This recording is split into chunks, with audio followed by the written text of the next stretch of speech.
deserto, como que uma espécie de alguém que é reservada para estar a sós com Deus. Inclusive a palavra solidão em português procede do latim solidel. Soli, a sós, del, Deus. Então a palavra solidão só tem uma conotação negativa no português. Porque em latim, quando alguém diz assim, eu estou na solidão, essa solidão não é vazia. Quando eu uso a palavra solidão, nós deveríamos usar para expressar que você se reserva para estar a sós com Deus. Aquele chapeuzinho que o Papa usa, branco, se chama solidel. Solidel, bota na cabeça. O bispo também usa. Também é solidel. Aquilo ali significa que o bispo ou o Papa, os bispos e o Papa, eles romperam com o mundo e pertencem apenas a Deus. Então a palavra solidão, solidel, tem também uma conotação positiva. É tanto que na vida monástica, para quem não sabe, existe a vida monástica tanto no budismo, existem os monges budistas que vivem em mosteiros isolados. Na Igreja Católica nós temos também mosteiros, e são muito antigos, inclusive, são milenares na nossa religião. E os monges ou as monjas, elas passam boa parte do seu dia imersos em profundo silêncio. Aqui no Pernambuco tem um mosteiro chamado Mosteiro da Escuta. Olha, que é bem sugestivo. Já o nome já diz tudo. Mosteiro da Escuta. Na zona rural do município de Xangrande, ali perto de Gravatá.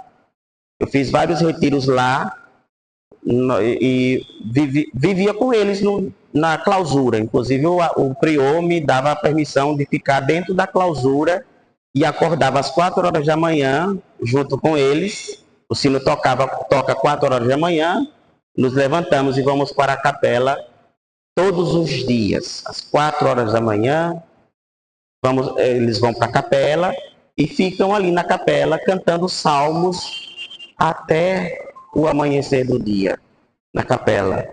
Depois da capela, depois desse grande silêncio, aí tem a oração pessoal.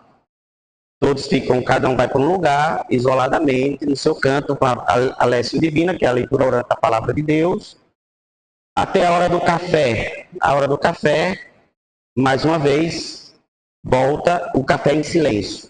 A gente comendo, escuta só o canto dos pássaros, zona rural, todo mundo comendo em silêncio, ninguém pode conversar, todo mundo vai comendo silenciosamente.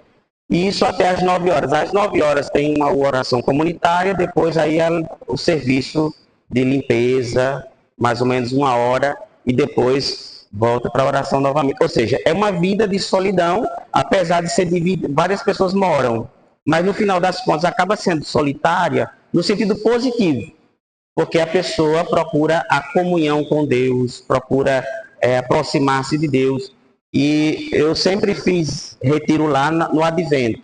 Uma semana no Advento eu sempre ia para lá. O ano passado, eu fiz aqui na comunidade do Servo de Maria, que eu sempre no Advento eu tiro uma semana no Conde, porque achei mais perto, né? Então eu sempre no Advento, todo ano eu faço eu tiro uma semana para me recolher no silêncio, para poder ir para a solidão, ou seja, ir para o deserto para ficar sós com Deus. Então, no final do capítulo 12, na última aula, tem aí depois, no versículo 10, diz assim: ouvi então uma voz forte no céu proclamando. Agora, ainda terminando o capítulo 12, viu? Porque na última aula a gente não deu tempo de terminar. Agora realizou-se a salvação, o poder e a realeza do nosso Deus e a autoridade do seu Cristo, porque foi expulso o acusador dos nossos corações. No 7? Então no 7 não tinha feito ainda não, né? Tá certo. Quer dizer que na última aula a gente só comentou 6 versículos apenas, 1h30. Ave Maria. Pois vamos lá. Houve então uma batalha no céu. Miguel, não já foi feito não isso aqui? Foi feito, né? E seus anjos guerrearam contra o dragão. O dragão batalhou juntamente com os seus anjos, mas foi derrotado e não se encontrou mais um lugar para eles no céu. Foi expulso o grande dragão, a antiga serpente, o chamado diabo ou Satanás, sedutor de toda a terra habitada. Foi expulso para a terra e seus anjos foram expulsos com ele. Ouvi então só parece que eu já comentei, mas eu quero dizer só uma coisa. Eu observo o seguinte, na minha experiência de pecador, que sou um grande pecador, na minha experiência de pecador, eu percebi que existe um modus operandi do maligno. Ele tem um modo de agir. E por mais que ele seja extremamente inteligente, é um espírito inteligente, mas ele tem uma estratégia que é praticamente infalível. Praticamente. Se nós não contássemos com a graça de Deus. O que ele não imaginava é que nós contamos com a graça de Deus. Sabe qual é a estratégia dele? Ele não se satisfaz em apenas nos fazer cair, nos fazer pecar. Ele não se dá por satisfeito quando ele vê um fiel pecar. Ele acha que é pouco ainda. E ele amplia a tragédia, ele ainda dá um passo adiante na tragédia, que é na segunda parte da tentação, que é acusar. Porque quando alguém cede à tentação, e quando, sobretudo se essa pessoa é uma pessoa fiel, uma pessoa que está realmente na busca da perfeição, a segunda fase é a humilhação, é tentar vir bombardear nossa mente dizendo que você não é capaz de ser melhor do que isso, porque você vai cair novamente, e isso vem como um bombardeio de uma segunda tentação para que você se acomode dentro da batalha. Porque ele sabe que dentro desse processo de conversão, nós temos uma porta que está aberta, que é a porta da misericórdia. Essa porta do perdão. E aí, como ele sabe que Deus abre-se para acolher o pecador, o que ele vai fazer? Ele vai tentar destruir nossa motivação. Sobretudo quando alguém tenta várias vezes, sobretudo quando é uma fraqueza predominante, quando é um mal que predomina na vida dessa pessoa, na vida da pessoa, ele vem ali para poder corroer e levar a um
E a cruz, quando ela é abraçada pela fé, com fé e pela fé, ela continua sendo sofrida. Mas lá dentro existe uma força que Deus assiste, porque quando nós estamos nessa condição de abandono, eu gosto muito de usar essa expressão, abandonar-se nas mãos de Deus. Abandonar-se nas mãos de Deus significa me jogar lá e ter tanta confiança que eu sei que lá não vou ser desamparado. Então, quando a dor visita, se nós abraçamos com resignação, a dor, ela passa, o sofrimento, ela é menos duradouro, ela dura menos. Primeiro porque a gente não vai fazer besteira. Normalmente, quando a pessoa abraça a cruz como um bom cristão, ela dura menos do que quando nós não a abraçamos. Porque normalmente, quando nós não abraçamos, a gente faz besteira. A gente se desespera, a gente começa a tomar decisões avulsas, e essas decisões avulsas começam a prejudicar ainda mais aquilo que seria um sofrimento passageiro. Nós conseguimos a façanha de torná-lo algo muito mais, digamos, caótico. Eu digo isso porque eu já vivi momentos das duas formas. Eu já levei a cruz sem essa mística, sem este olhar do cristão, e eu já enfrentei, já segurei uma cruz dessa outra vez, dessa outra perspectiva, e eu percebi, o sabor é totalmente diferente. O sabor é totalmente diferente. Porque quando você se recolhe na hora da dor, e você encara com resignação, com determinação, e antes de qualquer coisa, com fé. Porque o cristão que tem fé, ele vê a cruz, mas ele está com o olho no terceiro dia, que é a ressurreição. Ele sabe que é só questão de tempo. Logo, logo, as lágrimas cessarão. Logo, logo, a dor cessará. Logo, logo, aquela tempestade passa. O que perdeu a fé, ele olha para frente, aí olha, e não vê a luz no final do túnel. Porque, como Paulo diz, a fé é a certeza daquilo, é a visão daquilo que nós não vemos. Então, a pessoa que tem fé, ele enxerga solução onde é só caos. Ele já está tão, assim, treinado na batalha, que ele se aquieta, sorri, sem ser falso. Dentro está uma catástrofe, mas ele consegue sorrir, consegue abraçar, tem um olhar de esperança, tem uma quietude que não é fruto de uma ficção, mas é fruto de uma certeza de que tudo passa. Está claro isso aqui? Agora, esse estado de vida, o maligno não quer que nós tenhamos. Portanto, ele vem quando alguém está passando por uma tribulação, ele vê uma oportunidade de tornar mais caótico ainda. E aí, quando o fiel ele é imperito, quando ele é imprudente, quando ele não sabe desmascarar as ciladas malignas, e quando ele não tem maturidade interior, se desespera, se esperneia, começa a espraguejar e perde a vida de oração, deixa de vir para a missa, deixa de rezar, deixa de ler a palavra de Deus, briga com todo mundo, acaba com a vida de todo mundo porque dentro está destruído. Então, você está perdendo a oportunidade de tornar a cruz, que é sempre a cruz dele, que eu compartilho, que nós compartilhamos, nós perdemos de vivenciar algo importante, nós não vamos fugir dela, não tem como fugir, porque todas as pessoas, em um momento ou outro, irão sofrer, irão experimentar ou uma notícia de um parente, ou um desemprego, seja lá o que for, todo mundo vai passar por alguma coisa assim. E isso tem o aspecto positivo, porque isso me torna forte. Isso me torna forte. Se você pega na mão de um agricultor, é uma mão áspera. A mão de um pedreiro, por exemplo, é uma mão áspera, é uma mão resistente. Vá uma pessoa que nunca teve um trabalho duro na mão, e passe meia hora fazendo o trabalho de um pedreiro, de um trabalhador braçal, para você ver o sangue escorrer na mão. São os mesmos instrumentos, só que um, pelas adversidades, pela dureza da vida, pela rudeza do hábito, do ofício, tornou a mão resistente à dor, encaliçou. O cristão maduro é dotado de uma alma calejada. Ele já sofreu muitas vezes e ele conseguiu chegar num nível de perceber que as coisas se ajeitam e quanto menos eu tento resolver do meu jeito, mais rápido as coisas se organizam, se estabelecem, se estruturam, certo?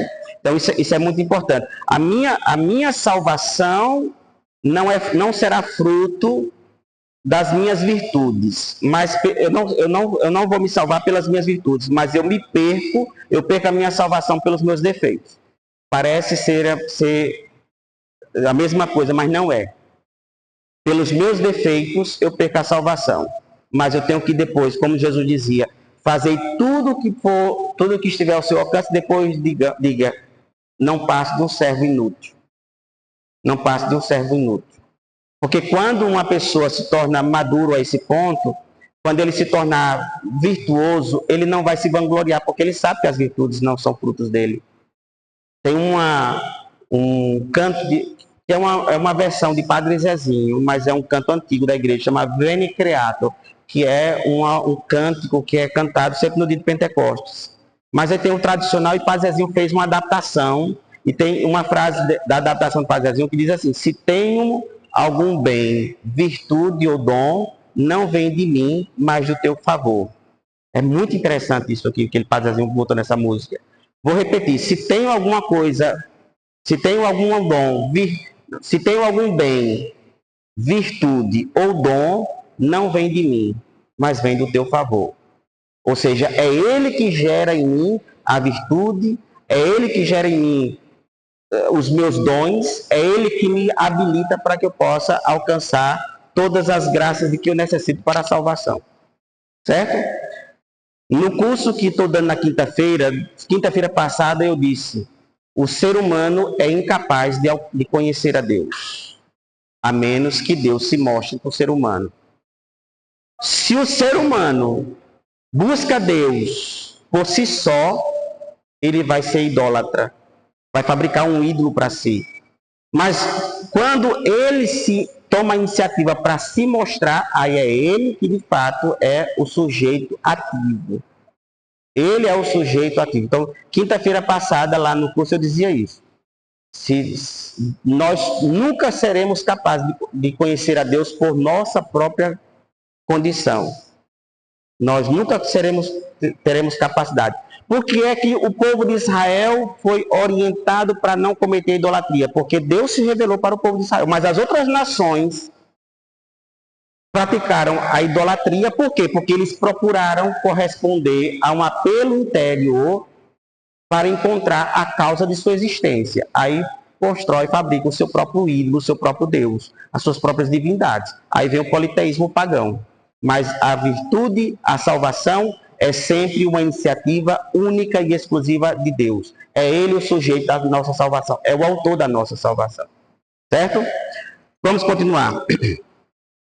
Pois, por isso, alegrai-vos, ó céu, e vós que o habitais. Ai da terra e do mar, porque o diabo desceu para junto de vós, cheio de grande furor, sabendo que lhe resta pouco tempo. Alguém pode dizer: mas padre, como é que resta pouco tempo? Já faz 2000 anos que a gente vem com esse lenga-lenga no ouvido. Não, vai chegar logo, virei logo, não sei o quê. Faz 2000 anos. Mas você pegue 2000 anos. 2000 anos é muito tempo para nós? É bastante tempo. Mas coloque 2000 anos dentro da eternidade. É um sopro.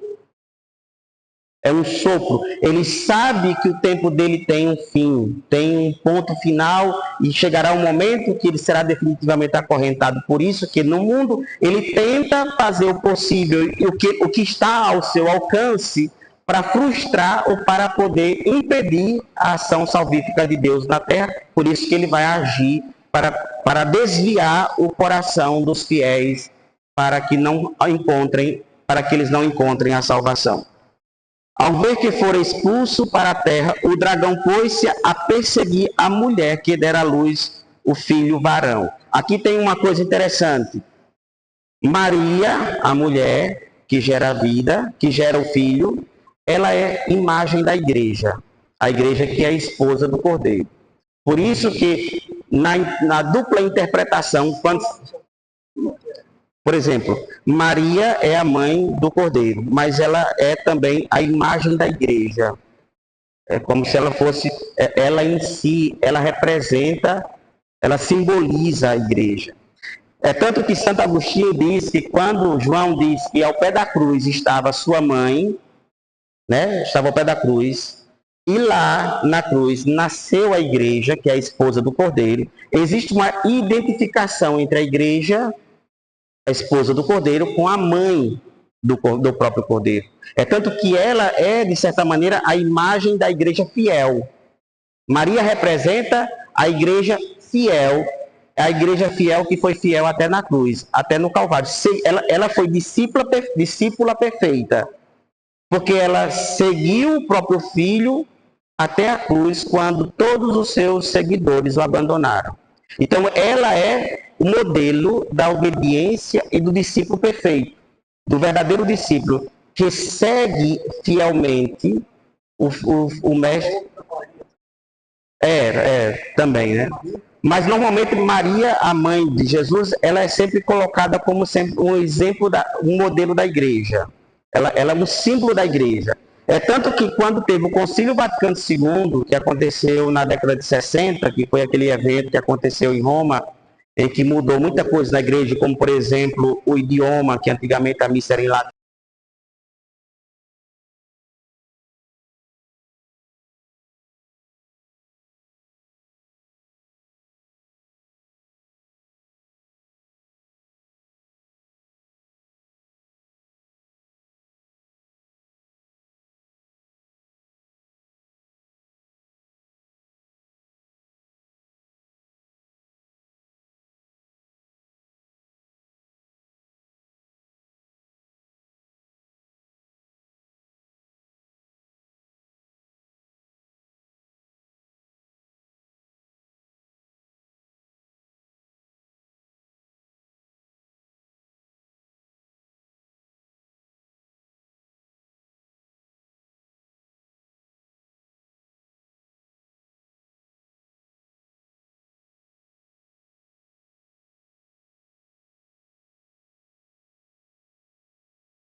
Mas ela não está.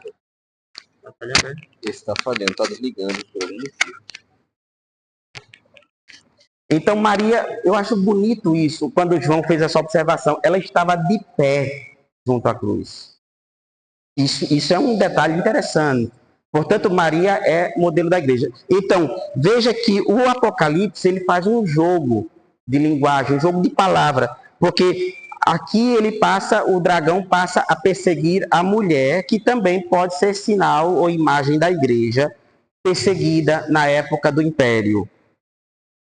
Ela, porém, recebeu 2 asas da grande águia, ou seja, a mulher, para voar ao deserto, para o lugar em que, longe da serpente, é alimentada por um tempo, tempos e metade de um tempo. Né? Aqui no final, não sei se vocês lembram que eu falei para vocês do 3 anos e meio. Lembra? 3 anos e meio, que significa um tempo breve. Aqui seria mais ou menos isso, um tempo breve. Daria uma ideia de um tempo abreviado. A serpente, então, vomitou água como um rio atrás da mulher, a fim de submergi-la, a fim de sufocá-la. Mas a terra, porém, veio em socorro da mulher. A terra abriu a boca e engoliu o rio que o dragão vomitara. Então, o que é que isso significa? Simbolicamente, isso significa que o dragão, ele não só tem ódio contra aquela que gerou o Salvador, mas também ela tem ódio daqueles que geram novos cristãos, que é a própria igreja. Por isso que a serpente, ao ver-se impossibilitada de atacar a mulher, ela vai perseguir a outra mulher, e essa outra mulher é a igreja, a esposa do Cordeiro, e ela vai arvorar-se em perseguição, que isso vai ficar mais visível no capítulo que nós vamos estudar agora, que é o capítulo 13. Capítulo 13, veja que o capítulo 12 ele vai terminar de uma maneira que prepara para o capítulo seguinte. O capítulo seguinte é a perseguição.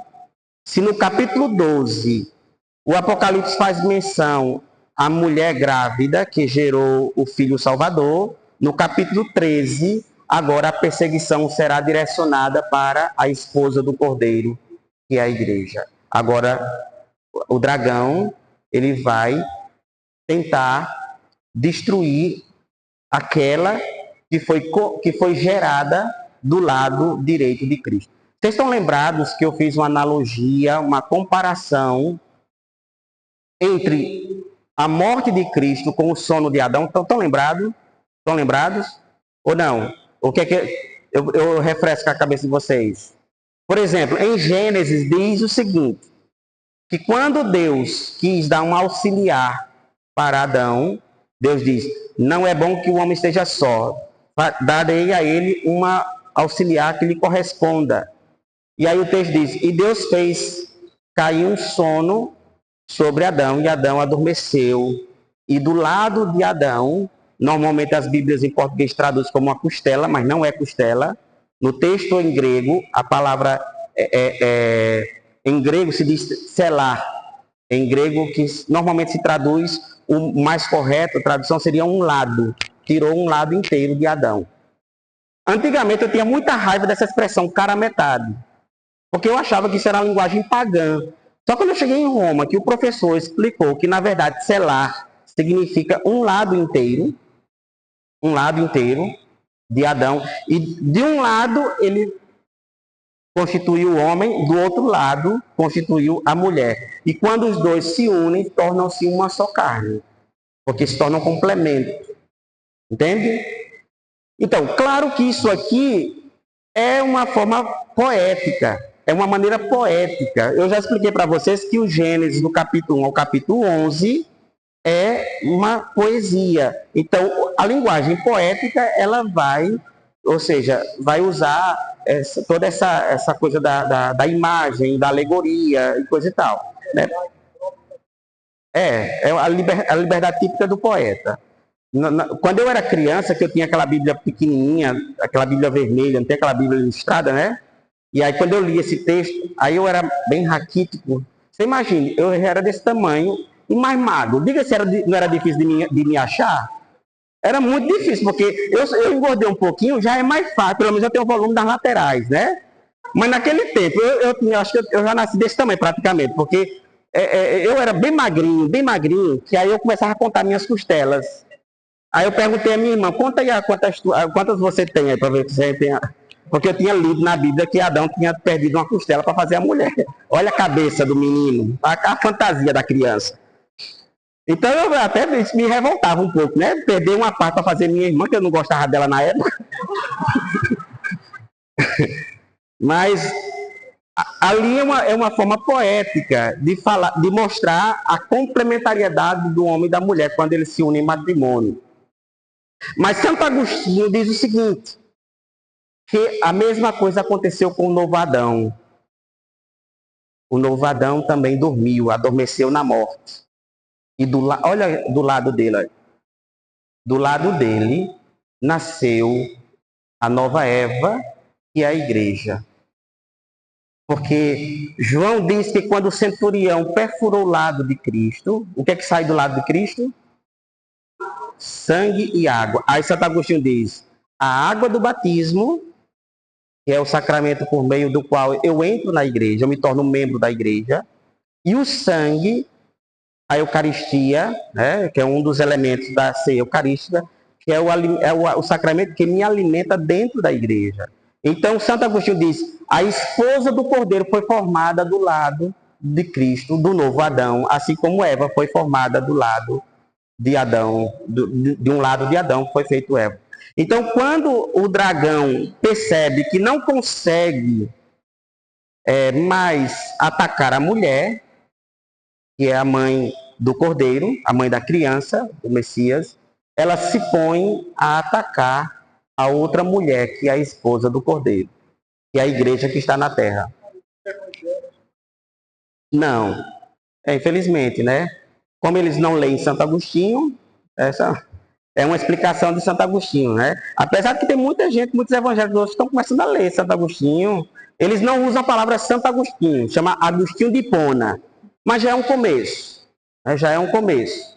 Já estão, alguns já vejo alguns já mencionando assim, Agostinho de Hipona, né? Já é um bom começo. Então, nós vamos agora no capítulo 13 ver a segunda perseguição.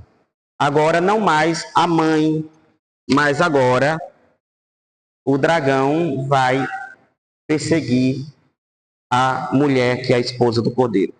Capítulo 13, o dragão transmite seu poder. Agora vem, lembra que eu já falei para vocês, expliquei a questão da besta, né? Lembram? E a besta, eu já expliquei para vocês. Qual é o número da besta? 666. O que é que representa esse número? É um código que é... Hã? Faltou alguma coisa, foi? Versículo 17. Eu já li, não? Não. Para o mundo sensível, o mundo material. Ou seja, o mundo de atuação do dragão não é no inferno. Se brincar no inferno, quase não tem demônio. Porque eles estão tudo aqui, tentando nos levar para lá. Né? Se brincar, eu acho que o inferno só não tem nenhum demônio. Então, estão tudo aqui na Terra tentando levar a gente para lá, né? Então, o mundo de atuação deles é aqui. Inclusive, olha a audácia, quando Jesus foi tentado, na terceira tentação, ele diz assim, o texto dele diz assim, levou Jesus para o pináculo do templo, mostrou o mundo e toda a sua glória. Aí aí o tentador diz assim, veja todo o mundo e toda a sua glória, todos os reinos. Portanto, se te prostrares diante de mim e me adorares, tudo isso será teu, porque tudo me foi dado. Olha a petulância. Dizer isso ao Filho de Deus. Ele se acha, de fato, o proprietário, dono da criação, daquilo que é de Deus. Né? Porque, infelizmente, ele consegue manobrar nosso interior e pelo interior do ser humano, ele consegue fazer com que ele reine sobre a face da terra por causa exatamente da nossa abertura. No final das contas, quem é que manda no mundo? Quem é que manda no mundo? Quem manda no mundo? Na verdade, o mundo foi entregue para nós, homens. Deus, quando criou Adão, ele diz, submetei e dominai a terra. A criação foi nos dada. Só que antes de nós pecarmos, nossa relação com o mundo era uma relação saudável. Nós não éramos detratores, nós não destruíamos o mundo, porque havia uma harmonia entre nós e o mundo. Quando o maligno consegue imperar dentro de nós, indiretamente ele passa a dominar o mundo, porque ele nos controla. Ele controla o ser humano. E o ser humano é o indivíduo que, por sua ação, consegue, de certa maneira, interferir no curso da vida, da história, mudar a natureza, o que nós estamos nos autodestruindo. O que está acontecendo o que aconteceu nos últimos 20 anos na natureza? Antigamente, logo quando era possível, não sei quanto tempo faz que o Google inventou esse negócio dessa imagem via satélite, né, no Google Maps. Quando você olhava o Brasil, a metade do Brasil era um verdão, que era o norte do Brasil quase todo.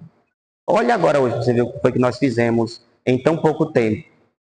Olha como o verdão do Brasil está diminuindo. Não é gradativo, é algo avassalador. Nós estamos tendo um poder destrutivo que é algo que é assustador. E, naturalmente, a natureza se rebela contra o que nós estamos fazendo, né, diante da nossa ação no mundo. Então, em última palavra, o mundo foi nos dado, Deus nos deu o mundo. Mas quando o maligno passa a ocupar nosso interior, automaticamente ele acaba dominando o mundo. Por isso que ele teve essa petulância de dizer a Cristo: tudo é meu, porque ele é usurpador. Ele não criou, mas ele usurpou aquilo que ele não fez. Ao dominar o coração humano, ele acaba se apropriando, se apossando daquilo que Deus tinha feito e tinha entregue nas mãos do homem. Não sei se ficou claro.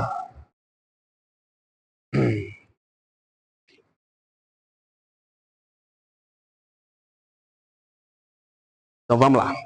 Capítulo 13. Coloquei-me depois, quem está dizendo é João, coloquei-me depois na praia do mar. Vi então uma besta que subia do mar. Eu sei que tem muita besta no mundo, né? Tem muita gente besta no mundo. Né? Mas essa besta aqui, ela é mais besta ainda. É mais besta ainda. É uma besta que, eu acho que interrompi meu raciocínio. O número 666 é um código que esconde o nome da besta. Vocês lembram como foi que, né? César Nero, né? E quando você, eu expliquei para vocês, quando as letras em hebraico têm valores numéricos, matemáticos, e quando nós pegamos as consoantes do nome César Nero, quando a gente soma letra por letra, coincidentemente, ou não é coincidência, resulta exatamente no nome, o número 666. Portanto, esta besta representa a força hostil, o poder dominante, o poder universal que dominava o mundo na época do Apocalipse, que era o Império Romano. Inclusive, havia desde o imperador chamado Augusto César, que está na Bíblia, o nome dele, está lá em Lucas. Augusto César foi o primeiro ditador de Roma. Augusto César. Ele era sobrinho de Júlio César, aquele que foi traído por Brutus, até tu, Brutus. Então, quando Júlio César foi assassinado pelos senadores, ele não tinha filhos, mas ele deixou um testamento e os senadores não sabiam quem era o herdeiro político e da fortuna de Júlio César. Aí o herdeiro era o seu sobrinho, chamado Otaviano Henrique. O nome dele era Otaviano Henrique. Quando Otaviano Henrique finalmente tomou posse dos direitos políticos de Júlio César, ele se tornou o primeiro ditador de Roma. E ele trocou o nome dele. Ele passou a usar o sobrenome do tio, César, e o nome Otaviano, ele mudou para Augustus, em latim. A palavra Augustus, em latim, significa Deus. Augustíssimo. É tanto que, quando diz assim, Augustíssimo Senhor, ou seja, Divino Senhor. Então, Otaviano, ele se autodeclarou divino. A partir de então, ele exigiu que todo o império o adorasse como Deus. Sucessivamente, todos os imperadores que vieram após ele, todos eles se autodeclaravam divinos por descenderem da dinastia dos Césares. Então, César Nero, ele morreu ali por volta de quase no ano 70 depois de Cristo, 68 me parece. Foi quando César Nero se suicidou. César Nero chegou à loucura no incêndio, aquele incêndio de Roma que você todo mundo já ouviu falar. Ouviu falar que ele tocou fogo em Roma? No local onde ele tocou fogo, quem foi em Roma, levanta a mão. Foi em Roma, levanta a mão aqui. Onde é o Coliseu? O Coliseu. Ali foi onde houve o incêndio. Onde é o Coliseu hoje era um lago. Ele agregou aquela zona que era uma espécie de favela, construções de madeira. Ele mandou tocar fogo porque ele queria enquadrar aquela zona nos jardins, ampliar os jardins do palácio dele. E ele fez um lago grandioso ali onde é o Coliseu. E no centro do lago ele mandou fazer uma estátua colossal dele mesmo, como divino, uma divindade. É tanto que depois que o imperador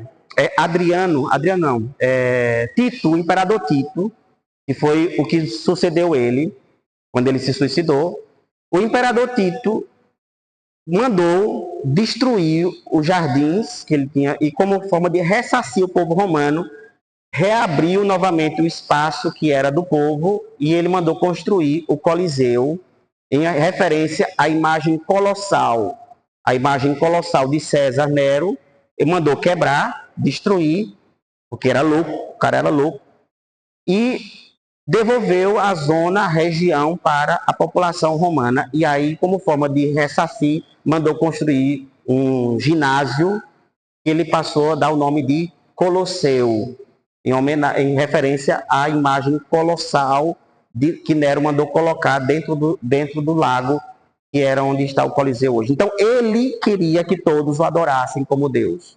Por isso que aqui fala da adoração da besta, adoração da pessoa do imperador. Era exigido que todo mundo romano pudesse adorar a Deus. Teve uma situação que aconteceu, que quase aconteceu uma tragédia em Jerusalém. Já ouvi falar de um imperador chamado Calígula. Calígula é famoso também, maluco também. Eu acho que daquela família não escapava ninguém. Aquela família, porque cada um que vinha era mais problemático do que o outro. Calígula, assim que ele foi coroado imperador de Roma, ele soube que na Judéia tinha um templo e que na Judéia era o único lugar onde não havia templos que adoravam os deuses romanos, porque os imperadores anteriores respeitavam a religião judaica. Então, quando Herodes quis agradar a César, ele fez um templo, mas na fronteira da Galileia com a Síria, ou seja, botando na fronteira, que é para não afrontar os judeus, para os judeus não se sentirem agredidos. Então, Herodes teve essa esperteza, agradar o imperador, mas não desagradar os judeus. Então, ele fez um templo na fronteira da Galileia com a Síria. A Síria já era pagã, então já era uma coisa mais tranquila. Então, Calígula decretou que era para colocar uma imagem dele dentro do templo de Jerusalém. Vocês imaginem que os judeus, na mesma hora, quando o decreto foi anunciado, os judeus, prontos para morrerem, começaram uma manifestação e uma revolta judaica, e foi necessário que o procurador romano viajasse às pressas para Roma para tentar convencer Calígula a não fazer uma barbaridade dessa, porque aquilo seria um caos que os judeus jamais iriam, eles morreriam, ia condenar a população inteira, porque eles jamais iriam aceitar que uma estátua de Calígula entrasse, fosse entronizado dentro do templo de Jerusalém. Resultado, ele teve que ceder. Quem que conta essa história é um judeu da época chamado Flávio José. Não é Flávio José o forzeiro. Não é o de Monteiro, não. Viu? Flávio José, viu? Cara, não é o de lá, não, seu conterrâneo. Flávio Joséfo era um judeu que viveu na época e ele escreveu um livro chamado Antiguidades Judaicas, que ele conta essa história. Ou seja, ele estava lá. E ele escreveu essa obra exatamente mostrando isso aqui que eu acabei de narrar para vocês. Eu tenho essa obra, li, é bem interessante. Então, vi uma besta que subia do mar. Tinha 10 chifres e 7 cabeças. 7 cabeças. Por que 7 cabeças? Era o número das colinas de Roma. Roma era a cidade de 7 colinas. Então representava exatamente, porque eu já expliquei para vocês que o numeral 7 é a perfeição. Nesse caso aqui, o numeral está associado ao símbolo da cidade de Roma, que era a cidade de 7 colinas. Na verdade, não são bem colinas, são pequenas elevações. Quando eu fui morar em Roma, a primeira coisa que eu procurei foram essas colinas. Quando eu escuto falar colinas, eu imaginava umas serras, sabe, uns montes do tamanho do mundo, mas não, são elevações, você só se cansa para subir, mas assim, a cidade é um pouco acidentada e ao redor, espalhados junto de Roma, no centro e na periferia, quando se somam, são 7 colinas ao todo, né? São 7 montanhas. Uma delas, inclusive, é a atual colina vaticana, que é onde está a Basílica de São Pedro. Então, esses 7 cabeças, porque são 7 cabeças coroadas, ou seja, representando aquele que foi coroado para governar o mundo habitado naquela época. A besta que vi parecia uma pantera, os pés, contudo, eram como os de urso e sua boca como a mandíbula de leão, ou seja, todos os animais são potentes. E o Apocalipse não questiona que, de fato, o Império Romano, naquela circunstância, naquele momento histórico, era a maior potência em todos os aspectos, militar, política, era em todo o mundo habitado, era de fato representado aqui nesses esses 3 animais, que são símbolos de força e de poder, representa de fato a dominação romana. E o dragão lhe entregou. Veja que aqui são 2 instituições diferentes. A besta representa um poder terreno, um poder político na terra. O dragão é essa força maligna que, como nós no capítulo anterior nós já fomos apresentados a ela, é a antiga serpente, ou seja, é aquele antigo enganador da humanidade. A serpente, ela se utiliza do poder temporal, ela se utiliza da estrutura governamental para poder, digamos, ferir a humanidade, destruir a humanidade. Por isso que a besta serve ao dragão.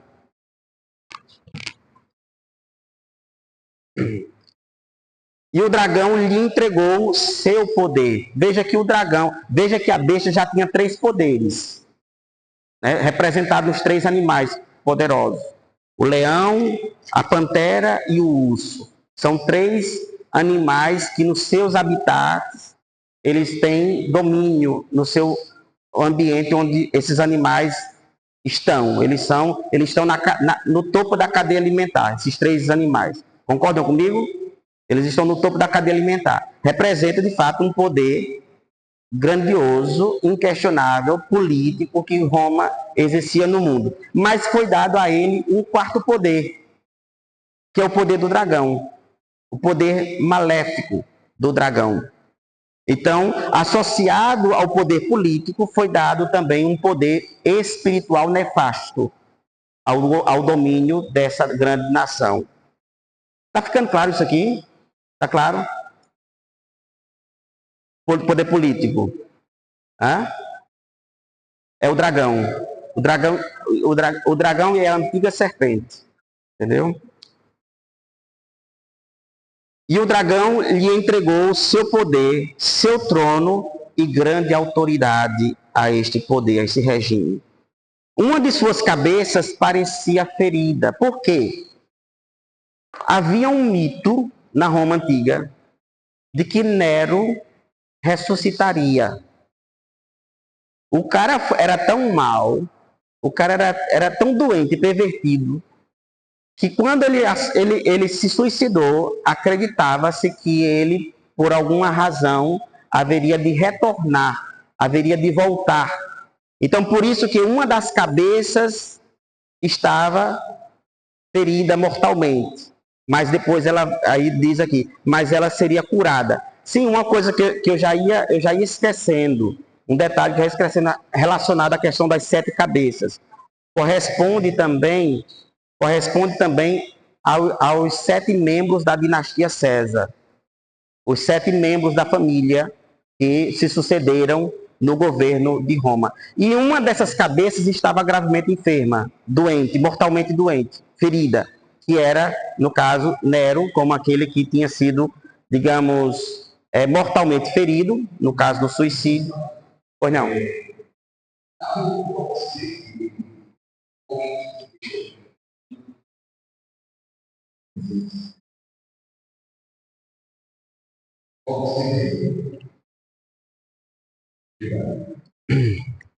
Certo? Olha, voltando. 7 cabeças, uma delas estava mortalmente ferida, está aqui dizendo. Tanto representa as 7 colinas de Roma, né? Roma, a cidade de Roma, ela é acidentada, então, tradicionalmente se faz referência às 7 elevações que existem na cidade de Roma. Mas também os 7 membros da dinastia dos Césares, ou seja, aqui está claramente indicando que a besta é, na realidade, o poder temporal da época, que era a estrutura imperial romana, que eu já expliquei para vocês que na época que o Apocalipse foi escrito,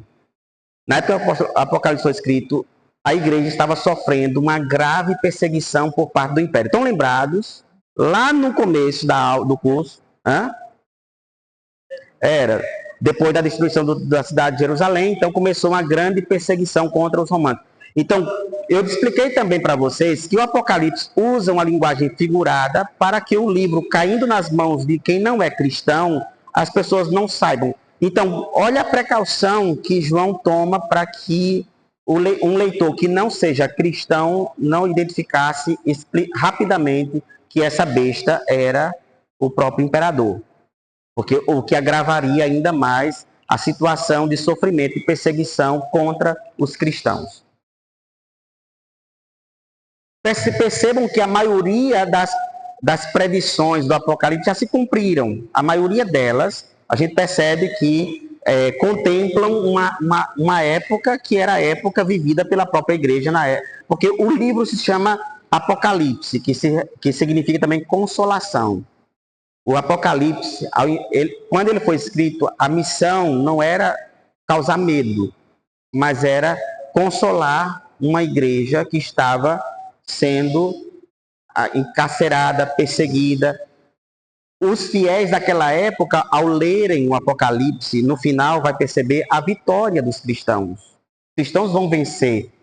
Então, o livro causava um efeito de esperança, não de medo. Passou a ter uma conotação de medo depois de tantos anos, quando a maioria desses símbolos passaram a serem de difícil compreensão para os leitores modernos, que aí não conseguem compreender a linguagem figurada e a que esse livro aponta, né? Quais são as realidades que o livro está apontando. Uma de suas cabeças parecia mortalmente ferida, mas a ferida mortal foi curada. Cheia de admiração, a terra inteira seguia a besta, ou seja, o mundo dominado por César. E adorou o dragão por ter entregue a autoridade à besta. E adorou a besta, dizendo: quem é comparável à besta? Veja que eu falei para vocês que desde Otaviano Henrique, que foi o primeiro ditador de Roma, que ele se autodeclarou Deus e que ele exigiu que ele fosse adorado em todo lugar, todo o território romano. Então havia um templo para se cultuar as divindades romanas. Entre as divindades romanas, a própria pessoa do imperador devia ter uma estátua em cada templo. Aos deuses romanos, devia ter uma estátua do imperador. Quando Jesus, uma certa vez, perguntaram a Jesus: devemos ou não pagar o imposto a César? Eu tinha um denário, minha gente. Me deu uma dor no coração quando eu perdi o ano passado, lá na paróquia a antiga paróquia de Padre Luís. Fui celebrar a missa para ele lá. E aí o evangelho era aquele evangelho: dai-me um denário. Aí eu levei para mostrar ao povo. Era uma moeda desse tamanho. Trouxe de Roma. Esqueci no ambão. Depois liguei, quando eu cheguei em casa, liguei automaticamente, peço alguém para olhar no ambão, deixei um denário, olha a linguagem, deixei um denário lá no ambão, mas ninguém achou mais, aí perdi um denário. Aí era uma ocasião para mostrar para vocês. Jesus perguntou, tendes um denário? Aí entregaram um denário. De quem é essa imagem? De César. Ou seja, na moeda havia uma imagem de um deus pagão, a imagem do rosto de César. Essa moeda não podia entrar no templo, porque o templo de Jerusalém não poderia entrar um símbolo de uma idolatria, porque na moeda tinha a imagem de César, que era uma divindade pagã. O que os judeus faziam? Na entrada do templo, haviam os cambistas. E eles, antes dos judeus, que o denário era a moeda do dia a dia, antes de entrarem no templo, para não contaminarem o templo com uma moeda que tinha uma face de um deus pagão, trocavam com os cambistas pela moeda própria do templo. Era uma espécie de uma moeda social que só valia dentro do templo. Só que os cambistas aproveitavam. Vendiam, a moeda do templo era bem mais cara do que o denário, apesar de que o denário era a moeda mais poderosa do mundo. Mas ali, curiosamente, era a que menos valia. Jesus ficou bravo porque uma certa vez ele entrou no templo e ele viu esse comércio. A mesa dos cambistas que trocavam as moedas do denário pela moeda do templo, e depois os animais que eram vendidos no templo mais caro do que animais lá fora. Veja que a exploração da fé é coisa antiga, né? É coisa muito antiga, a exploração da fé. Jesus irado, ele começou a espalhar a mesa dos cambistas, e depois era essa mesa onde tinha essa moeda que era o denário. Então, a pessoa do imperador, pronto, ali tem encontrarem na internet, né? Pois é, eu tinha exatamente essa moeda. Eu tinha uma réplica dela, né? Comprei lá no Coliseu, inclusive. Cara que só, viu? Para uma moeda, na época foi 38 euros. Uma moeda dessa. Foi 38 euros. Então, veja, esta besta, que diz que a besta é adorada. Interessante que aqui diz o seguinte: quem é como a besta? Versículo. Cadê? E adorou o dragão por ter entregue a autoridade à besta. E adorou a besta, dizendo: quem é comparável à besta? Lembra o quê? Quem como Deus? Hã? Oi? Não, aqui está aqui. Quem poderá. Quem é comparável à besta? Não, depois, né? Mas quem é como a besta? Primeiramente, vamos por parte. Quem é comparável à besta? Quem como a besta? Lá no versículo, acho que é no capítulo 9, não, no capítulo 12, o capítulo anterior, quando há o confronto de Miguel contra o dragão, Miguel diz: quem como Deus? Quem como Deus? E aí houve uma batalha no céu. Miguel com seus anjos guerreiam contra Lúcifer, que é a estrela que caiu do céu, que é a estrela que ilumina, né? Lúcifer. A palavra Lúcifer significa ilumina, que brilha. Então Lúcifer era um anjo dotado de luz. E agora, aqueles que seguem a besta adoram também a besta. Por isso que diz: quem como a besta? Aí, aqueles que seguem o Cordeiro diz: quem como Deus? Na verdade, nós nos curvamos em adoração unicamente a Deus. Aquele a quem Miguel serve. A palavra Miguel significa exatamente quem como Deus. Né? Olha que trocadilho interessante que o próprio Apocalipse faz com essa questão da adoração, né? Da adoração à besta e adoração ao Cordeiro, adoração a Deus. E adorou o dragão por ter entregue a autoridade à besta. E adorou a besta, dizendo: quem é comparável à besta e quem pode lutar contra ela? Quem poderá resistir? Curiosamente, os mártires. Os mártires venceram a besta. Porque no século IV, esse poder se curvou aos seguidores de Cristo. No ano 313, com o decreto do imperador Constantino, o decreto de o Tratado de Milão, finalmente a força imperial rendeu-se àqueles que, com todo o seu aparato de guerra, eles tentaram liquidar e não conseguiram. Não sei se vocês lembram que eu expliquei isso há um tempo atrás, algumas aulas anteriores, que o imperador Constantino não chegou a se converter. Ele não chegou a se converter. Mas o que moveu Constantino a fazer o Tratado de Milão foi que ele descobriu que a mãe dele era cristã. Quem lembra o nome dela? Helena, Santa Helena. Ele mandava, pelas leis romanas, a fé cristã era proibida de funcionar no território imperial. Então, há 300 anos que os cristãos eram encarcerados, eram assassinados publicamente, até que um dia aconteceu no palácio de César, ao descobrir que a mãe dele já tinha sido batizada e era cristã, e vivia a fé escondida, não dizia ao filho, só que ela foi descoberta e aí acabou chegando aos ouvidos do imperador. Constantino tinha duas alternativas. Para aplicar a lei, ele teria que entregar a mãe dele para a execução como as outras pessoas. Ou oficializar e permitir que a fé cristã fosse praticada no Império Romano. Claro, naturalmente, ele escolheu a segunda alternativa. Ele promulgou o tratado, e o Tratado de Milão chamava-se o Tratado de Tolerância Religiosa. Não só foi a Igreja Católica que foi beneficiada com o Tratado de Milão. Todas as religiões vetadas de funcionar em Roma, todas elas foram beneficiadas pelo tratado.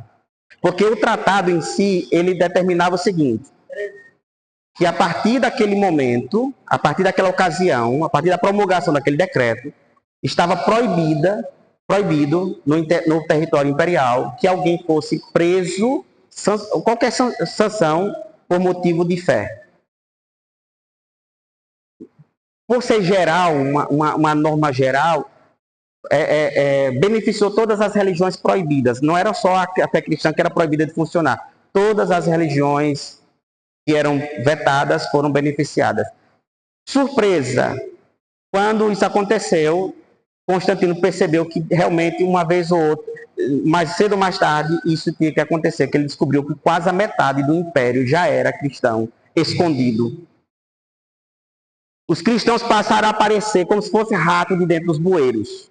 De repente, dentro do palácio, dentro do exército, gente de alta pose. Lá em Roma, a igreja mais antiga de Roma não é a Basílica do Vaticano, não é a Basílica de São Pedro. Chama-se Igreja de Santa Sabina, perto do Coliseu.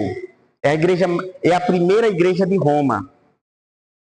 Santa Sabina. É uma igreja que foi preservada com o seu estilo da época, porque as igrejas romanas, todas elas foram modificadas ao longo dos anos, mas a igreja de Santa Sabina foi preservada. E Santa Sabina era uma matriarca romana da alta posição, e ela, se convertendo ao cristianismo, ela abrigou na casa dela uma comunidade cristã de Roma. Só que um dia ela foi descoberta, e aí ela foi assassinada. Mas na época de Constantino, quando de repente foi promulgado que era proibido uma pessoa ser morta ou ser presa por causa de fé, aí quem era cristão não precisava mais se esconder, aí quase a metade do império, quase a metade de Roma já era cristã nos bastidores. E eu expliquei por quê. Porque os cristãos, os mártires, a maneira como eles enfrentavam a morte impressionavam os romanos pagãos. Porque qualquer pessoa de sã consciência tem medo de morrer. Os cristãos cantavam na hora da morte, quando eram executados. E isso causava um efeito psicológico, várias intrigas. Quanto mais... E tem uma coisa, o seguinte, se quer que uma coisa seja buscada, proíba. Olhe, quando veio a pandemia, eu nunca vi o povo mais amoroso com a Eucaristia quando foi naquele tempo do isolamento social, só porque era proibido. ir para a igreja. Hã?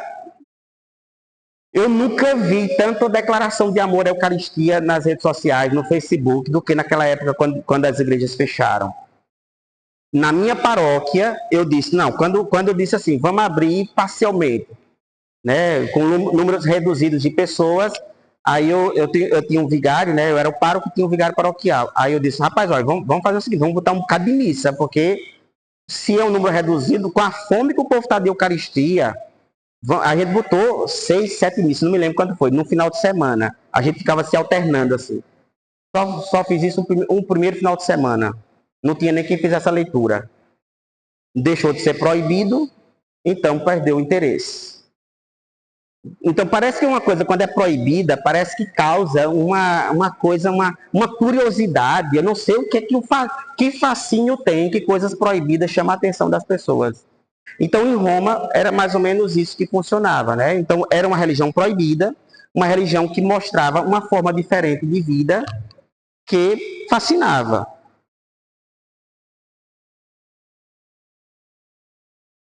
Foi-lhe dada uma boca para proferir palavras insolentes e blasfêmias, e também poder para agir durante 42 meses. Exatamente, já ia perguntar. Significa o quê? Tem algumas pessoas que já estão começando a dominar a linguagem simbólica. 42 meses equivale a 3,5, que é a metade de 7. Ou seja, um tempo breve. Graças a Deus está começando a aparecer os frutos. Ela abriu, então, a boca em blasfêmias contra Deus, blasfemando contra seu nome. Ou seja, contra o nome de Deus e de Cristo, do seu Cristo. Blasfemando contra seu nome. Sua tenda, que é o templo, né, o espaço sagrado, e os que habitam no céu. Deram-lhe permissão para guerrear contra os santos, a perseguição contra os mártires, e vencê-los. E foi-lhe dada autoridade sobre toda tribo, toda língua e toda nação. É claramente o poder imperial. O Império Romano conquistou praticamente todo o território que era dominado pelos gregos. E os gregos chegaram até a Índia. Os gregos, Alexandre Magno, na sua expansão, ele conquistou a Europa toda, conquistou o Oriente, e ele estava já na direção do Oriente Asiático. No Oriente Asiático, e o objetivo dele era conquistar a China. Só que aí ele se dobrou aos generais, porque os generais diziam, quanto maior for o império, mais difícil será manter. Então nós já temos uma extensão territorial muito grande. Mas ele queria, de todo jeito, até que teve uma diarreia no exército, e muitos soldados faleceram por causa do falecimento físico. Aí ele acabou cedendo e voltando para... Mas ele queria conquistar o mundo todo, Alexandre Magno. E quando os gregos caíram, Roma ocupou tudo o que era anteriormente dos romanos, dos gregos. Ou seja, por isso que aqui menciona toda raça, povos e línguas. A besta dominava sobre toda essa região, toda essa vastidão.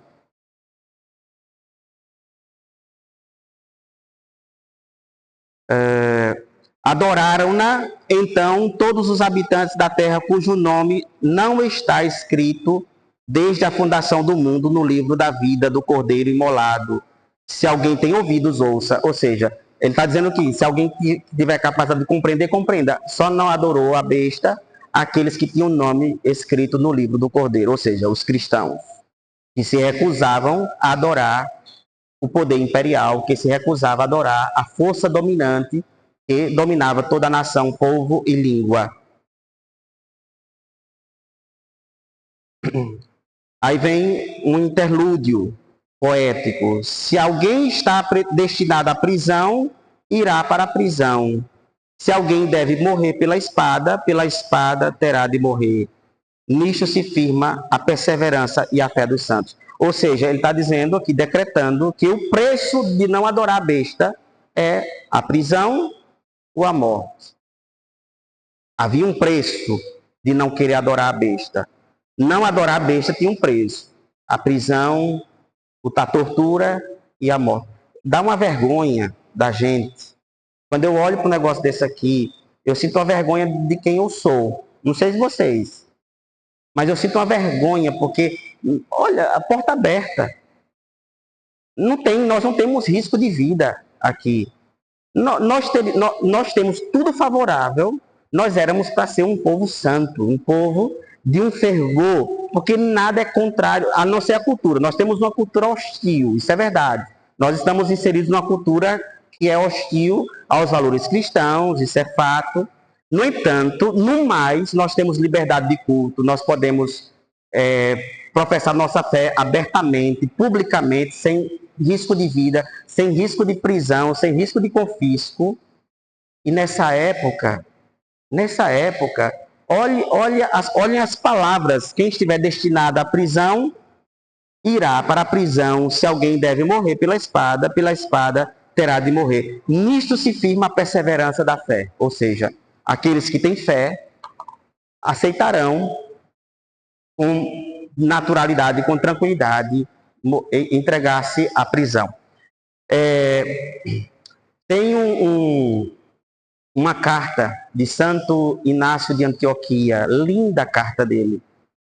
A carta chamada Carta de Santo Inácio aos Romanos. Santo Inácio morreu no ano 95, ou seja, no primeiro século ainda. Ele era bispo de Antioquia, da Síria. Ele foi preso na Síria, nessa perseguição aqui, exatamente nessa situação que ele está aqui. E ele ia sendo conduzido por um destacamento de uma guarda, de um destacamento de centurião, de uma centúria, sendo levado para Roma. E os romanos estavam organizando uma emboscada na Via Ápia, que era a entrada de Roma, para libertar Inácio de Antioquia. Vou trazer na próxima semana para ler para vocês. É linda a carta. Inácio de Antioquia, quando soube que os cristãos de Roma estavam organizando uma emboscada para libertá-lo, ele escreve uma carta aos romanos, pedindo, pelo amor de Deus, para não fazer isso. Ele diz, eu vou tentar dizer com as minhas palavras, que é linda a carta. Ele diz: meus irmãos, não tenhais um amor inoportuno à minha pessoa. Inoportuno. Nesse momento, não quero que vocês me amem a esse ponto. Antes, rezai para que eu não desfaleça diante da provação. Porque quero ser trigo de Deus moído nos dentes dessas feras. Quero ser trigo de Deus moído nos dentes dessas feras. Antes, rezai para que eu possa ir até o fim e eu possa honrar a minha vocação. E aí ele disse: porque o sangue dos mártires são sementes para novos cristãos. E de fato, ele profetizou que quanto mais matavam-se cristãos, mais os cristãos, como uma praga, se multiplicava no Império Romano.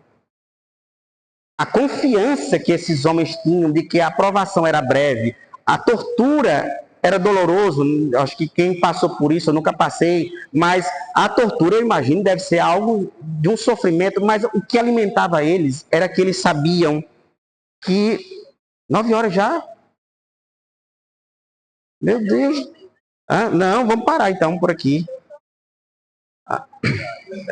Não, parar por aqui. Ixi, que susto eu tive quando eu olhei.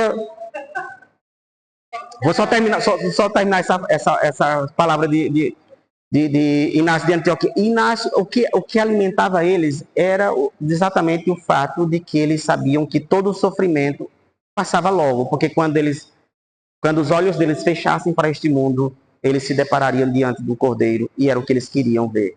Era o quanto antes ver o Cordeiro de Deus. Minha gente, me perdoe, mas eu me empolguei. Eu estou cada vez mais descontrolado.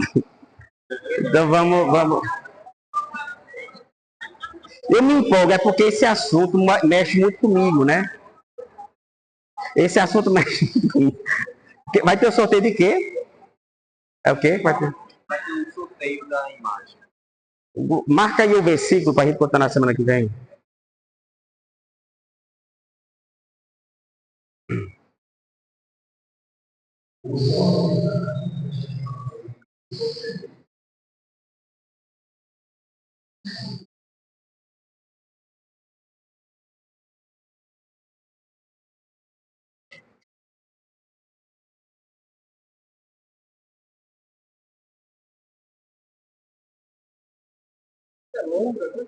É porque, é porque isso aqui, o que? Ah, sim, não, é porque, deixa eu ver aqui. Ah, você encontrou em PDF, foi? Olha, legal. Eu tenho ela. Hã? É. Olha, ele encontrou aqui em PDF a carta de Santo Inácio. Podia compartilhar aí depois com. O senhor vai fazer a missa terça? Sim, terça-feira. Terça-feira próxima vai ter dia de Santa Terezinha, do Menino Jesus. Não vai ser aquela missa à noite, porque eu vou celebrar no Tito Silva, mas na missa das 5 horas, eu vou chegar mais cedo e antes da missa eu vou dar uma pequena catequese, para quem quiser, absolutamente. Próxima terça-feira, às 4h30, eu vou começar uma catequese sobre a infância espiritual, a doutrina de Terezinha do Menino Jesus. Vou explicar e como praticar no dia a dia. Terça-feira. Ah? Pois é. Porque à noite eu vou ter que celebrar no Tito Silva. A abertura da 4h30 eu falo, eu vou fazer essa catequese sobre a doutrina de Terezinha. E aí à noite, aí às 5 horas a gente começa a missa solene, né?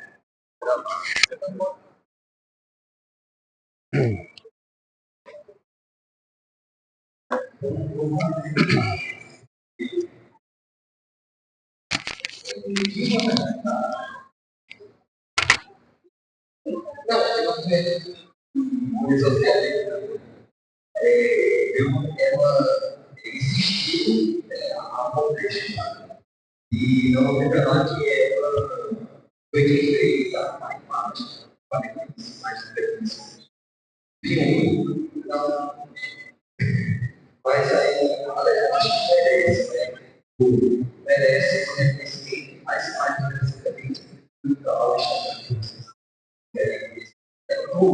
Minha mãe se estimou, eu quero ser assim, pela vida, e depois eu tenho que muito obrigado. Deus obrigado. E agora eu vou fazer uma semana de suspeito.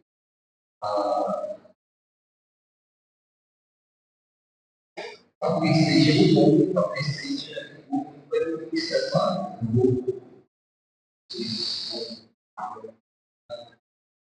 deixa eu só dar um tempo. Aí aquela vez, né, eu vou tentar fazer até estimar o que já aqui, por exemplo, certo? Isso é um, deixa eu ver aqui, 38, Ana Maria, final, Ana Maria, 69, tem, pois,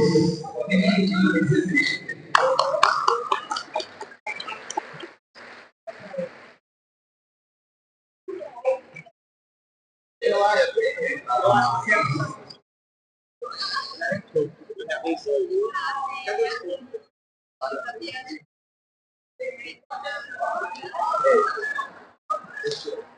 está todo mundo curioso, né? Vou depois voltar para o Instagram. E eu para crescer mais um pouco.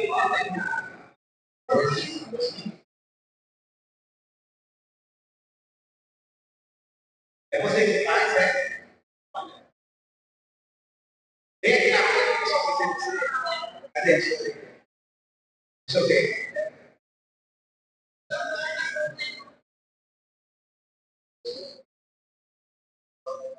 Vai pegar.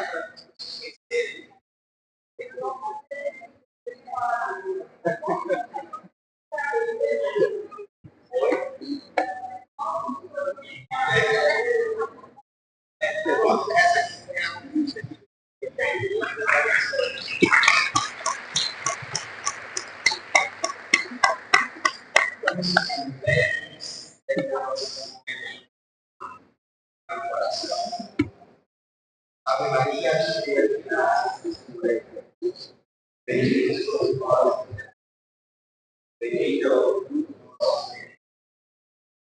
Santa Maria, Mãe de Deus, rogai por nós, pecadores, agora e na hora de nossa morte.